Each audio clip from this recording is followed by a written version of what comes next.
Assalamualaikum warahmatullahi wabarakatuh.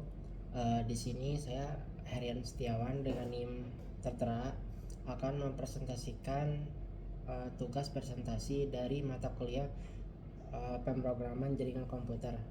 Di sini saya mempresentasikan sebuah materi yang berjudul model OSI atau Open System Interconnection 7 lapis atau 7 layer ya.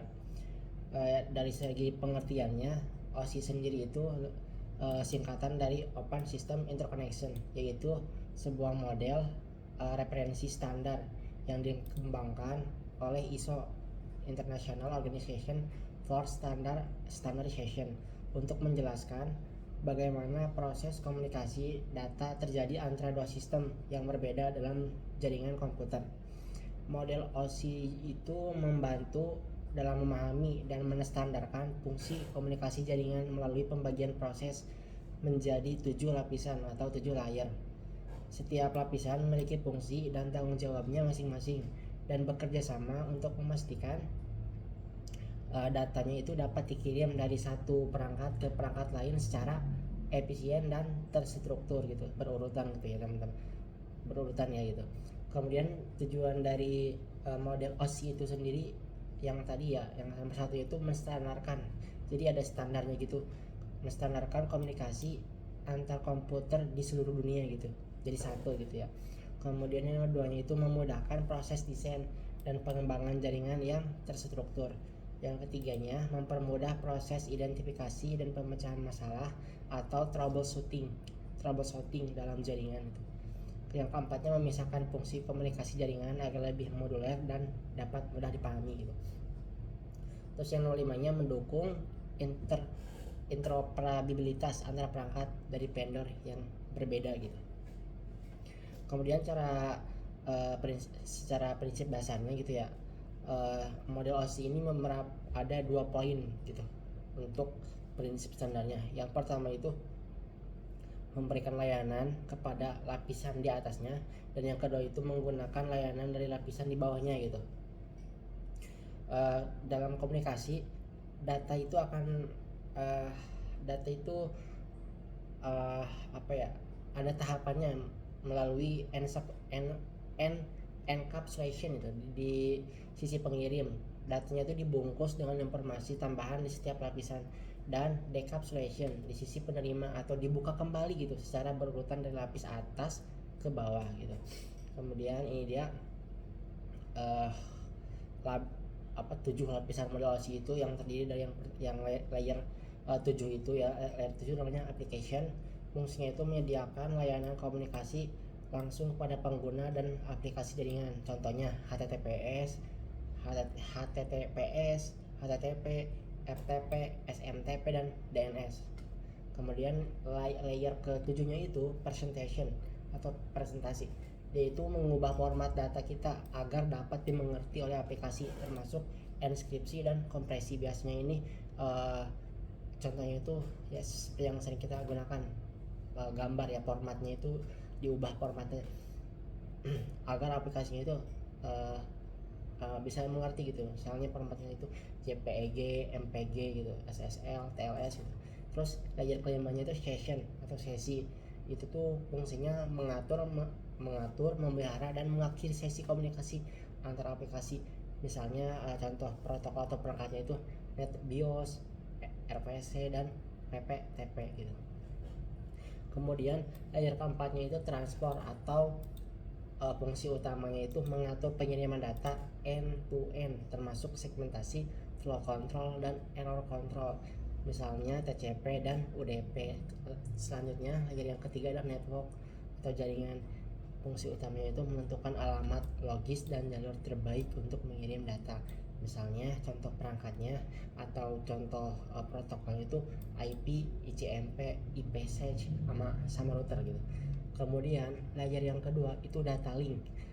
Dia itu fungsi utamanya menyediakan pengiriman frame antara perangkat dalam satu jaringan serta dideteksi serta bisa mendeteksi kesalahan gitu. Misalnya Ethernet, IPP gitu, match sama switch gitu. Terus yang terakhir tuh layer pertama itu fisikal atau fisik. Dia itu fungsi utamanya mengatur media transmisi fisik seperti kabelnya, konektornya, dan sinyal listriknya gitu. Itu yang semuanya itu yang kelihatan secara fisiknya gitu. Misalnya kabel OTP, fiber optik, hub, sama repeater gitu. Kemudian kalau dari penjelasannya, misalnya layer pertama itu tadi ya yang uh, fisik gitu ya, dia itu bertanggung jawab terhadap transmisi bit-bit data mentah melalui media fisik seperti kabel tadi ya, sinyal, gelombang radio. Terus lapisan ini menentukan spesifikasi perangkat kelas jaringan seperti konektornya, tegangan, frekuensi, dan jenis media transmisi. Tadi ya contohnya itu hub, repeater, kabel jaringan, konektor RJ45. Kemudian lapisan yang kedua data link, itu fungsinya memastikan bahwa dapat ditransmisi antara perangkat dalam satu jaringan lokal tanpa kesalahan gitu. Untuk lapisan data link ini ada terbagi dari sub lapisan itu. Yang pertama itu LLC atau Logical Link Control. Itu tujuannya itu mengatur komunikasi logis dan pengendalian aliran data. Yang kedua MAC atau Media Access Control. Dia itu menentukan bagaimana perangkat dapat diakses media jaringan, misalnya switch, bridge, atau network interface card. Terus yang ketiga, lapisan ketiga yaitu network layer ya. Itu adalah lapisan jaringan yang bertanggung jawab untuk pengalamatan logis dan penentuan rute routing data dari satu jaringan ke jaringan lain gitu. Misalnya perangkatnya itu IP, ICMP, ARP, sama IP, SEDGE. Itu protokolnya ya. Untuk kalau A-nya itu biasanya pakainya router gitu. Terus lapisan yang keempat, transfer layer atau lapisan transport.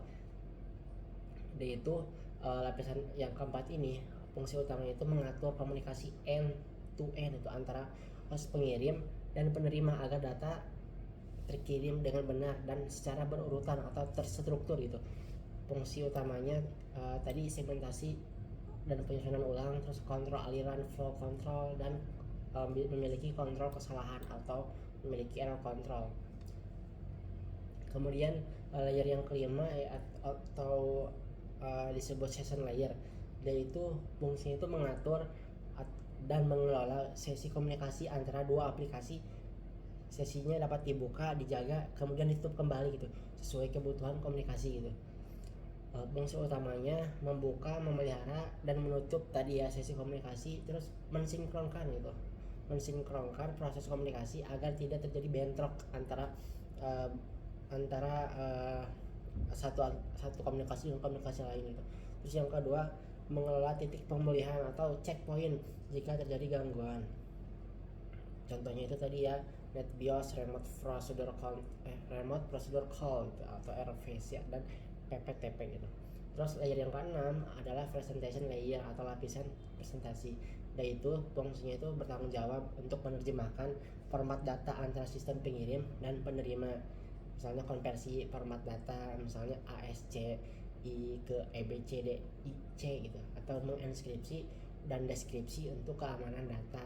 Kemudian juga bisa untuk kompres data untuk efisiensi transmisi. Tadi itu misalnya contoh formatnya itu sering kita lihat di gambar ya, JPEG, MPG, GIF, SSL, dan TLS misalnya. Terus yang terakhir itu layer ketujuh atau application layer, lapisan aplikasi. Lapisan ini merupakan lapisan paling atas layer ketujuh kan ya, dan dalam model OSI dalam menjadi penghubung langsung antara pengguna dan jaringan. Fungsi utamanya menyediakan layanan jaringan kepada aplikasi pengguna. Contoh protokol itu kayak HTTP, HTTPS, FTP, SMTP, POP3, DNS. Mungkin itu saja yang dapat saya sampaikan materi presentasi tentang OSI atau presentasi tentang OSI atau Open System Interconnection. Saya sendiri Hadian Setiawan pamit undur diri. Terima kasih. Wassalamualaikum warahmatullahi wabarakatuh.